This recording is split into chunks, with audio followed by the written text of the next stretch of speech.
Hello, magandang araw. Squeaky Pickles, get well soon. Magandang araw po mga kababayan. So meron tayong pag-uusapan dito. Kilala niyo si Mekus Mekus? Mekus Mekus na yan insan. Yung Indian vlogger na nire-reactionan niya yung pagluto nung mga kababayan niya sa India, 'di ba? Parang ginagawa niyang katatawanan. So meron nagtatanggol dito. I don't know kung sino tong to, pero mukhang Indian din siya, ano. So i-play natin 'to, mga men. Bakit po kinakamay ng mga Indians yung niluluto po nila? Guys, bakit nyo ginagawan trending yan? Bakit nyo kailangan i-share? Bakit nyo kailangan gumawa ng content tungkol sa nangyayari sa India? Unang-una, ito isipin nyo, kaming mga Indiano na lumaki sa Philippines, alam namin yung proper hygiene, alam namin yung tamang proseso, pero bakit tahimik kami? Kasi alam namin na mahirap yung bansa namin, naiintindihan namin yung poverty doon. At pangalawa, napakadaming korap sa gobyerno, Diyos ko, daig pa sa Pilipinas. Totoo yan. Alam mo, kaysa intindihin ng gobyerno yung mga nagugutom sa kalye, magpapayaman na sila na magpapayaman. Yan yung sad reality sa India. Yung mga taon to, they are struggling every day to provide for their family. To the point na ganoon na sila kabilis mag-process ng food na kinakaw. I disagree, di ba? Meron dito sa Pilipinas dito eh. Ito ako feeling ko walang kinalaman sa poverty yun eh. Walang kinalaman sa kahirapan yung nasa culture yun eh. Tingin ko lang nasa culture. 'Di ba? Mas magandang i-excuse mo na lang yung nasa culture kasi nila yun, pero yung sasabihin mong dahil kaya para mabilis, kaya hinahalo na lang na mabilisan kasi nagmamadali sila na makapag-provide sa family nila. Hindi excuse. Alam mo kung bakit? Yung mga Pinoy nga na na mahihirap din na nagbebenta, medyo palpak din sa sanitation Pero kahit papaano nakikita ko nagagawa nilang hindi kamayin yung isa-serve nila sa tao eh. Let's say halimbawa yung sa bangketa Sa bangketa may nagbebenta ng mga street foods, let's say fishball. Yes, minsan may nakikita akong madumi mag-prepare. Pero hindi naman nila kinakamay yung yung binibenta nila, kahit pa paano may sense of sanitation pa rin, 'di ba? Hindi naman kasing ng India na talagang kakamayin tapos ilalagay tapos ibibigay sa iyo. Dito, although na hindi natin alam kung paano pinrepare yung street foods dito sa atin, kahit pa paano may makikita kang sense of sanitation eh. Nagigets nyo? Yung halimbawa, hinuhugasan, kahit pa sabihin mong galing sa kanal yung pinanghugas dun sa plato, at least hinugasan. Hindi ko sinasabing tama yung ginawa, At least merong mentality na magmukhang malinis yung i-serve sa tao. 'Di ba, mga men? Yun ang medyo sablay yung ni Kuya. Sablay yung pagtatanggol niya. Or siguro pwede mo ipagtanggol, mali lang yung yung reason mo kasi tinan mo to provide for their family. To the point na ganoon na sila kabilis mag-process ng food na kinakaw nila para mabilis nilang mahalo. Guys, unang-una, hindi naman sa inyo inaalok eh.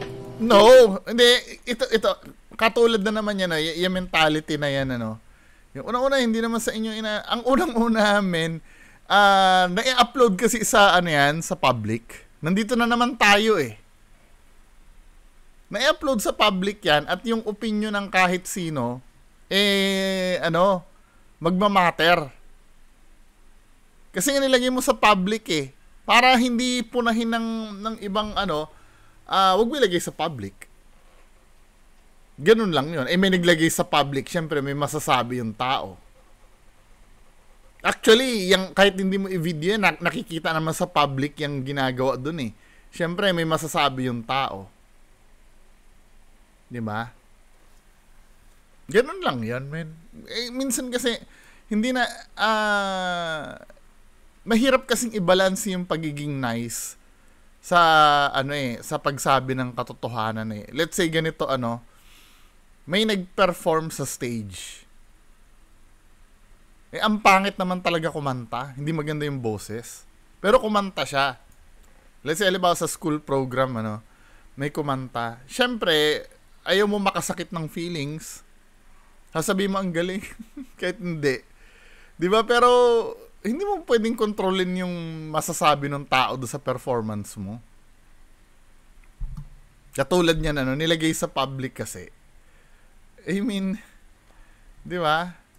Paano ba natin kailangan ba laging tayo? Laging maging mabuti yung sasabihin? Po ba sa inyo? Inalok ba kayo na tara sa India para tikman nyo itong street food namin? Sinabi ba nila yun? Hindi naman, di ba? Hindi. Pero pinapanood mo sa amin. Di ba? Vinidyuhan yan at in-upload sa social media. Yun pa nga lang, parang sinasabi mo, halimbawa pag binidyuhan mo isang bagay, parang sinasabi mo na, oy, anong opinion nyo dito sa vinidyuhan ko? Come on. Di ba? Katulad niyan, nag-upload ka sa social media ng sinasabi mo. 'Di ba? Syempre may magre-react diyan sa sinabi mo. May mga magsasabi, hindi, nasasabi mo lang kasi yan kasi hindi naman ikaw Indian eh. Paano kung ikaw yung Indian? Or pagpalagay natin sa Pilipino gawin yan. Naalala niyo yung nireactan natin na yung mismong kababayan natin na nagsabi sa Japan na ang dumi-dumi daw sa Pilipinas. Tsaka corrupt yung politician, etc. Wala totoo masakit man. Hindi kung masakit o hindi, masakit naman talaga. Dahil kababayan natin dugong Pinoy tapos gagawin. Kaya lang ang titingnan mo kasi doon, totoo ba yung sinasabi o hindi? 'Di ba? Yun lang naman yun.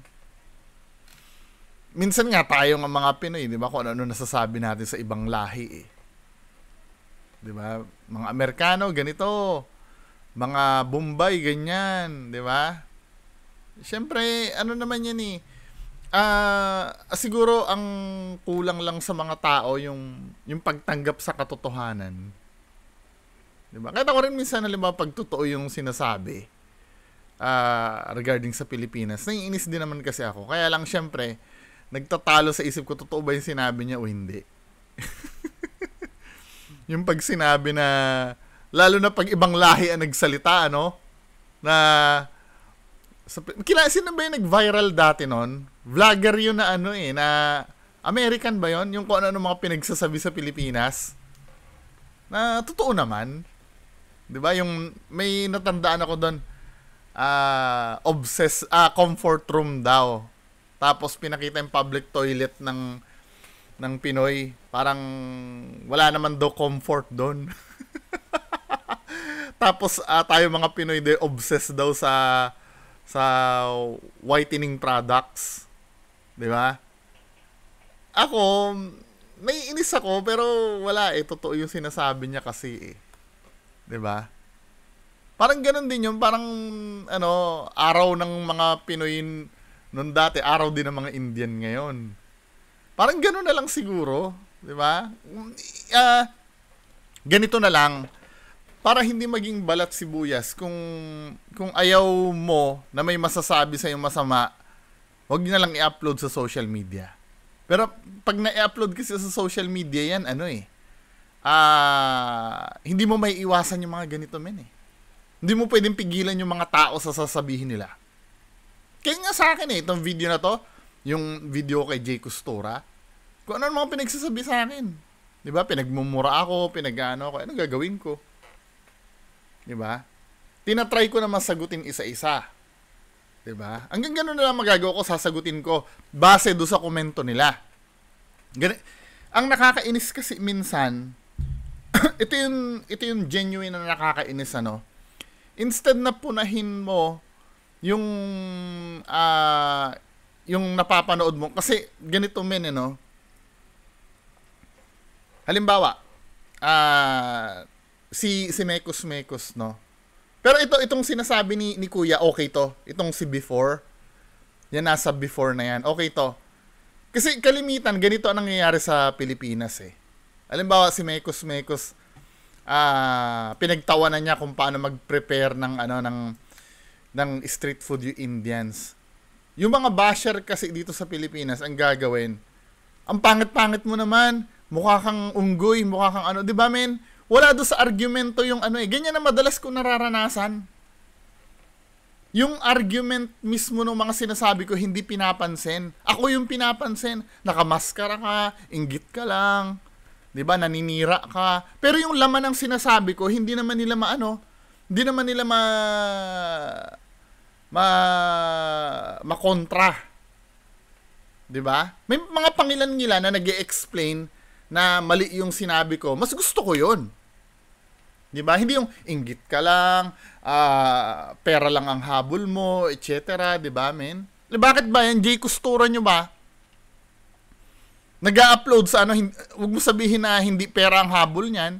Naniningil niyan pag nanghuhula eh. Di ba? Napunta na naman kayo. Hindi kasi doon kasi ako nakakaranas ngayon ng ng major na pambabash. Na ang hinihintay kong comment, yung kung ano yung mga sinabi ko, halos wala eh. May pangilan-ngilan, di ba? May pangilan-ngilan na nagko-comment tungkol doon sa sinabi ko, pero kalimitan, gusto mo lang kumita, nagpapasikat ka lang, pera lang ang habol mo na, walang substance. Pero ito si Kuya kasi, gusto ko tumaga nito. Itong si before. Kasi ang pinupunto niya dito, yung mismong sinasabi ni Mekos, hindi si Mekos mismo. Issue, hindi tao, ika nga na Atty. Limbayan. Nagkataon yung mga bumibili, binibideo. Di ba? Kayo nagpa-fire, sinishare ninyo. Bakit nyo kailangan pansinin yung India? May sarili tayong bansa, Actually, hindi naman India yung pinansin eh. Sa totoo lang. 'Di ba? Hindi naman India yung pinansin eh, yung pag-prepare ng pagkain. Sinabi ba diyan habang pinapansin yung video? Ang pangit sa India, walang puro squatter. Hindi naman ganoon eh. 'Di ba? Ang pinapansin, yung kinakamay yung pagkain. Kalimitan ganoon eh. 'Di ba? Hindi naman mismo India yung pinapansin. I'm so sure nung sumikat yung maraming pinapatay na addict dito sa Pilipinas, ang pinapakailaman sa ibang bansa yung pagpatay lang ng addict, hindi yung buong Pilipinas. 'Di ba? Nung sumikat yung mga Abu Sayyaf lang ang topic, hindi yung buong Pilipinas. 'Di ba, men? Ganito lang naman, hindi pinapansin ng India yung siguro nababanggit, hindi naman maiiwasan mabanggit yung yung India talaga eh, kasi doon nangyari yan sa India. Pero hindi mismong India yung pinapansin, yung pag-prepare ng pagkain. Philippines na meron ding maraming problema. 'Di ba? Umaabot pa kayo sa punto na gumagawa kayo ng content niya, you are wasting real food. Para lang ma-imitate yung ginagawa nila. Anong purpose nun? Worth it ba? Nagsayang ka ng pagkain. Pinaghalo-halo mo yung mga pagkain na hinaluan mo ng kung ano sabon, hinaluan nyo ng kung ano-ano. Para saan? Para sa content? Para pagtawanan yung India? Babalikan ko yung sinabi ni Kuya na, bakit sa'yo rin ba ipinapapanood yun? Di ba? Ibabalik natin sa kanya, bakit yung napapanood mo na ba yun, sa'yo rin ba pinapanood? Di ba? O ngayon naiintindihan ni Kuya na may napapansin din pala siya na ina-upload. 'Di ba? Ito yung sinasabi ko minsan na na double standard eh. Pag yung tungkol sa pag antay sa kanya yung isang bagay, pinapansin niya pero hindi niya namamalayan, ginagawa niya rin pala 'yon. 'Di ba? Napansin yung pagluluto sa India, yung pagluluto ng napansin mo rin, sa'yo rin ba pinapapanood yon? Sa'yo rin ba pinapakain yon, men? Ano ba? 'Di ba? Pero naiintindihan kita doon dahil yung napanood mo na yun ay nasa public nga. 'Di ba?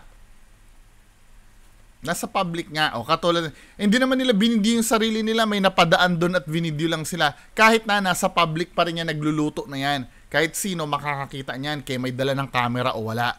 At pag natsambahan yan, may upload sa internet yan, men. Guys, mahirap po yung bansa namin. Again, inuulit ko. Kung ano man yung ginagawa nila doon, at ano man yung kinakain nila doon, na sila lang naman ang kumakain, pabayaan nyo na, respetuhin nyo na lang, guys. Yun po yung ibig ko sabihin. Actually, hindi naman pinipigilan kung kakainin nila yun eh. Diba? Kainin naman nila yan. Sinasabi, oy, wag mong kainin yan. Wala naman nagsasabing ganun eh. So, totoo lang. Diba? Yung respetuhin part na yan, men, ano na naman yan eh.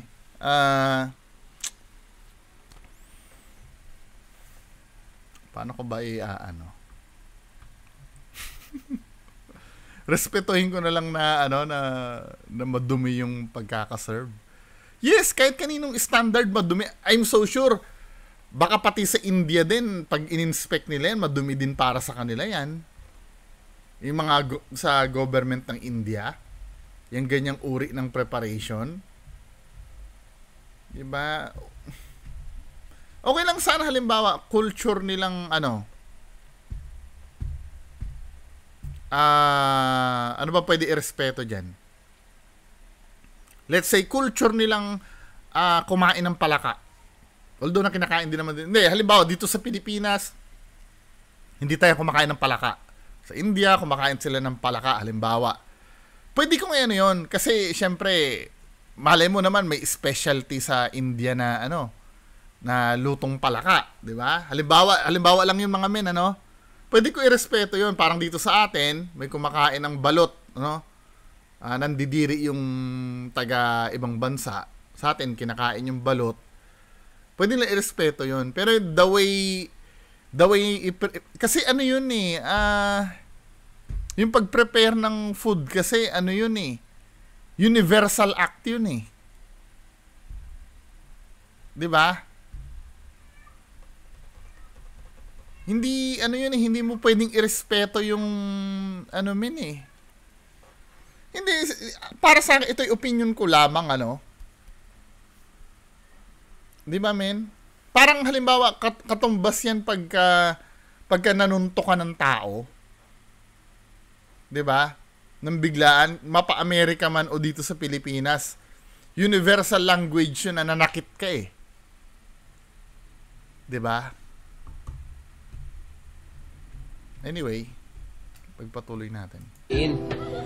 Sa Philippines, marami ka din pwedeng mapuna eh. Totoo lang. Marami. Pero bakit? Pinapansin ba namin? Hindi kasi we also respect those people that are yung mga nandun sa kondisyon na yun. Naiintindihan kasi namin kaya hinahayaan lang namin. Di ba? Anong feel mo kung isang content? Hindi.